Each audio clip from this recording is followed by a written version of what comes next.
What's up, everyone? So today we're going to be reading chapter 10, Pontius Pilate. Pontius Pilate. Was that right, Mom? Yes. The highest priest did not have the power to sentence Jesus to death. The Romans were the rulers of the land. So Jesus was brought before Pontius Pilate. Pilate was the Roman governor of Judea.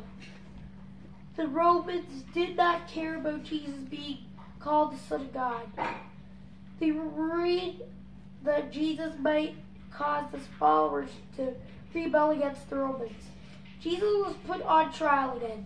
This time, it was in a Roman court. The charges were different. Jesus had tried to give people to read. They said, he claimed to be a king. Are you the king of Jews? Pontius Pilate asked him. Claiming to be a king was a king was a threat to the power of the Roman Empire. Jesus did not want to deny it, but he said yes, either.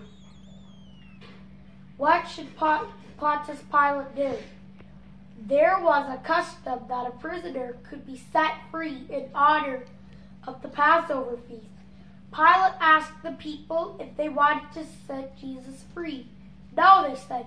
Instead, they asked that another man who was murderer be let go. So Pontius Pilate sentenced Jesus to his death. He would be killed by crucifixion. He would be hung on a wooden cross by nails through his hands and feet. Crucifixion was horrible.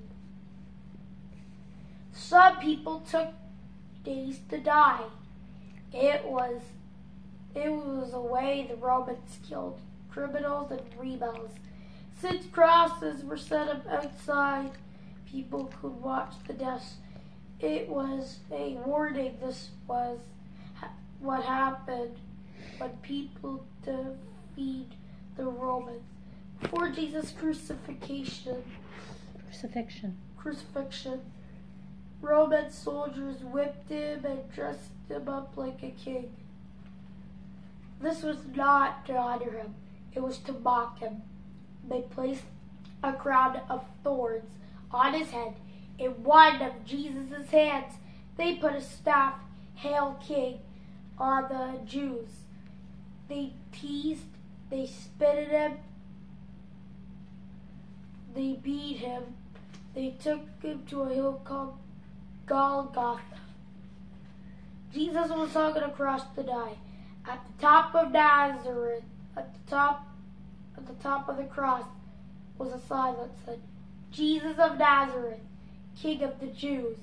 This was mocking him as well. Two thieves were also crucified that day, one on each side of him. As he suffered, people continued to mock Jesus.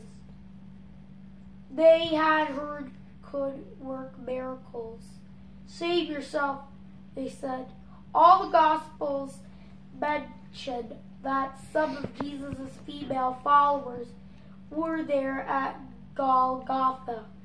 The Gospel of John says that Mary, Jesus' mother, was there too. How hard it must have been to see her in such pain. Even though it was daytime, the sky grew dark. The darkness lasted for 3 hours. Jesus was in agony. He cried out loud, my God, why have you forsaken me?" He gave another cry and passed away. As he died, the earth shook, stones broke. A Roman soldier by the cross felt the earthquake and cried out, "Truly this man was God's Son." Jesus and other religions. Christians see Jesus of God as the Son of God. To them, he was the Messiah or Christ. Jews do not believe Jesus was God's son or Messiah. They think of him as a wonderful teacher. His lessons were similar to those of Jewish rabbis who lived at the same time. Some hid the sea. Jews as a human form of their god Vishnu.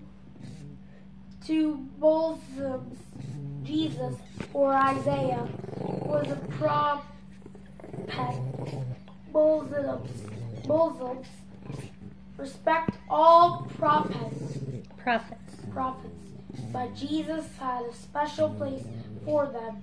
They believe he told of the coming of Muhammad, who found the religion of Isaiah. Vishnu. Alright. So that's the end of the chapter. We'll be reading Jesus Rises, the next chapter. So, hennigars signing off.